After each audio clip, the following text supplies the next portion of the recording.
Hello and thank you for joining us. In this presentation, we're going to be talking about the MicroStrategies deal room solution with Box.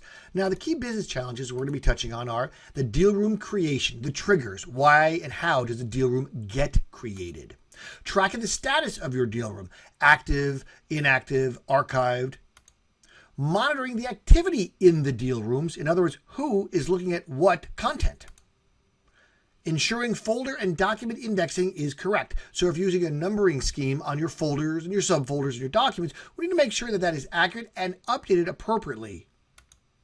Tracking the status of documents in the deal room. So what LOIs are at what status, reviewed, approved, same thing with maybe NDAs. So be able to track the status of documents in the deal room, as well as creating reports on those documents. So an inventory of all the documents in the deal room, or a list of all the LOIs that are in the draft status, or NDAs that are in the draft status.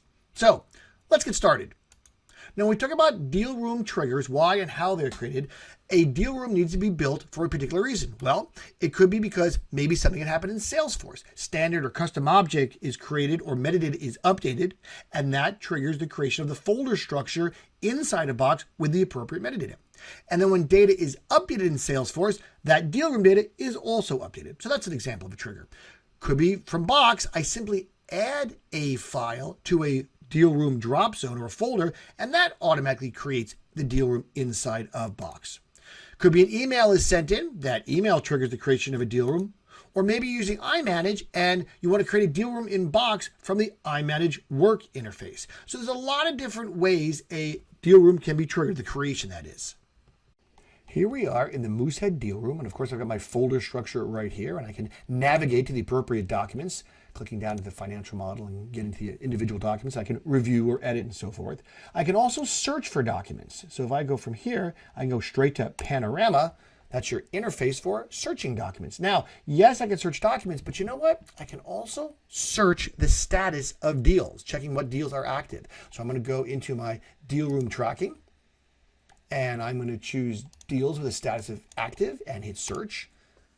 And here are the 3 deals that are currently active. Now you see this other metadata here. This other metadata may be automatically updated based on what triggered the creation of the deal room, or depending on your process, it could be manually updated. Now, we said we'd like these 3. These are our 3 active ones. Let's go into Moosehead. We've been talking about that one. Here's my deal documents and of course my deal administration documents. What about deal documents for the moment? Now what's interesting is this structure right here has got the indexing value, so you can sort a certain way. Now if I don't like the order, I want financial data to be the top one. Well, that's pretty easy. I can come up here and I can just go to metadata and simply change the 2 to a 1 because I want this particular folder to be on top. All right. Now remember, I changed financial data to be 1, and that's happening behind the scenes. So if I just hit refresh, you'll notice financial data is now 1, and of course the appropriate folder structure information has also been updated, including even the files. So all the index values are automatically updated. Now that was nice. We got there by looking at active deals, but as we originally talked about, we wanted to check on certain documents. So let's go to the deal room document tracking. And let's say I want to look at a particular document. A pivotal one is the activity report. So why don't we look at all the activity reports right now? And for our active deals, we've got 3 activity reports. Let's go to the Moosehead one. Now what this is going to show you is what's going on with your deal room. All right. So the first thing it's going to show you is what's trending in terms of downloads and previews. So how are we looking over the last X time period since the inception of the particular deal. So it tells you how many for each day for downloads and previews, and of course, a little bit of trend information. If I want to do a user detail piece, similar concept. By user, I can see what's trending there. Are certain users looking at documents more or less? Okay.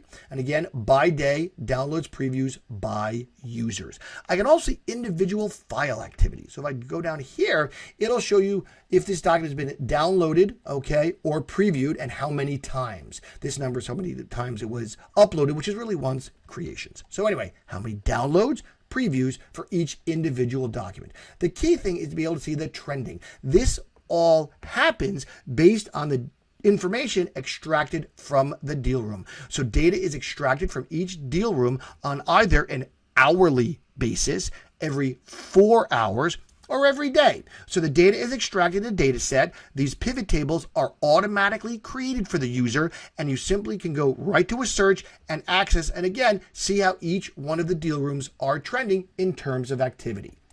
I'm going to close out here. Another thing you could do is you can look for active, say, NDAs or LOIs. Same principle. I can come in here, and here are my documents, my, if you will, non-disclosures I've got in this scenario. Here's the status of them: executed, approved, executed. If I want to look at one that was approved, I can hit Profile. And here, of course, is that particular NDA and the appropriate metadata. And here's where you can update that to be another status if appropriate. Now, if you're using box sign, you can have it automatically churn into an executed copy once that signed copy comes back. But again, from here, I can go off and change status of the document. I can even flip through my documents quite simply. And what's also nice is whatever result list is sitting here can actually be exported. So I can export this right into Excel. Let me pull that export right over here on the screen so you can see it. So the results list you see here can actually be converted again by exporting into an Excel spreadsheet. And you'll notice this hyperlink can take you right to that particular document. So it's not just a list of what's in your result list, but also an active list where you can click a link to go right to that document or folder. Thank you for your time, and make sure you reach out to MicroStrategies to let us help you like we help all our clients.